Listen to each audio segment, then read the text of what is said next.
অনুপ্ৰৱেশত সন্তানতকৈও বেছি আগ্ৰহী পিতৃ-মাতৃ। পাঞ্জাবৰ অধিকাংশ অভিভাৱকেই আকৃষ্ট অবৈধ ডাংকিৰোডত। অবৈধ প্ৰব্ৰজনকাৰীৰ সন্দৰ্ভত নতুন তথ্য ফাদিল। শেহতীয়াকৈ আমেৰিকাই ভাৰতৰ অনুপ্ৰৱেশকাৰীক বিতৰণ কৰাৰ পাছতেই পোহৰলৈ আহিছে ন তথ্য। আমেৰিকাই পুনৰ বিতৰণ কৰা 116গৰাকী ভাৰতীয়ক লৈ অহা বিমানখন নিশা অমৃতসৰ বিমানবন্দৰত অৱতৰণ কৰে। এইসকলৰ ভিতৰত 67গৰাকী পঞ্জাবৰ লোক। এক তথ্য অনুসৰি পূৰ্বে মালৱা জিলাৰ তুলনাত দোৱাবা আৰু মাঝা জিলাৰ লোকসকলে বেছিকৈ ডাংকিৰোডেৰে প্ৰৱেশ কৰিছিল যদিও বিগত দশক ধৰি পঞ্জাবৰ বাকী অংশতো ইয়াক অনুসৰণ কৰিবলৈ আৰম্ভ হৈছে। আমেৰিকাৰ পৰা বিতাৰিত লোকৰ তথ্য অনুসৰি শনিবাৰে পঞ্জাবৰ পৰা অহা 67গৰাকী লোকৰ ভিতৰত 21জনেই মালৱা অঞ্চলৰ। আনহাতে 5 ফেব্ৰুৱাৰীত বিতাৰিত হোৱা সকলৰ 30গৰাকীৰ ভিতৰত 11জনেই আছিল মালৱা অঞ্চলৰে।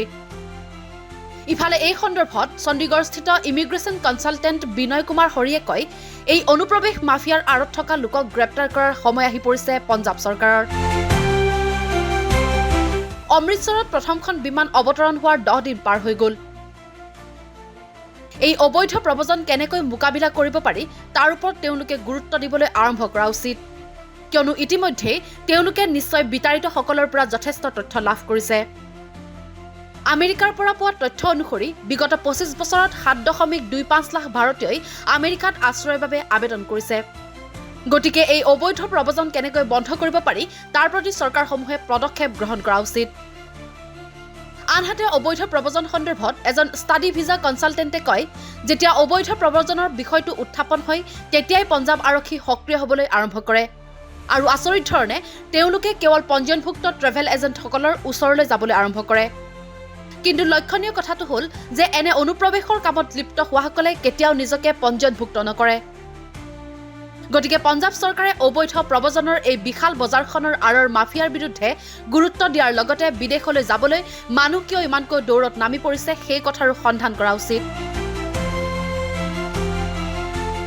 উল্লেখযোগ্য যে আমেৰিকাত প্ৰৱেশৰ বাবে অবৈধ পথ অনুসৰণ কৰাৰ ধাৰাটো পঞ্জাৱৰ বাসিন্দাসকলৰ বাবে নতুন বিষয় নহয়। অবৈধ ডাংকি পথেৰে যোৱা বহুতেই আমেৰিকাত বসতি স্থাপন কৰাৰ লগতে আন কিছুমানক বিতাৰিতও কৰা হৈছে। কিন্তু ইয়াৰ পূৰ্বে বিতৰণ সম্পৰ্কীয় কোনো বিষয় প্ৰচাৰ কৰা হোৱা নাছিল। কিন্তু ডনাল্ড ট্ৰাম্পে দ্বিতীয়বাৰৰ বাবে ৰাষ্ট্ৰপতিৰ আসনত বহাৰ পাছতেই এই সকলো তথ্য পোহৰলৈ আহিছে।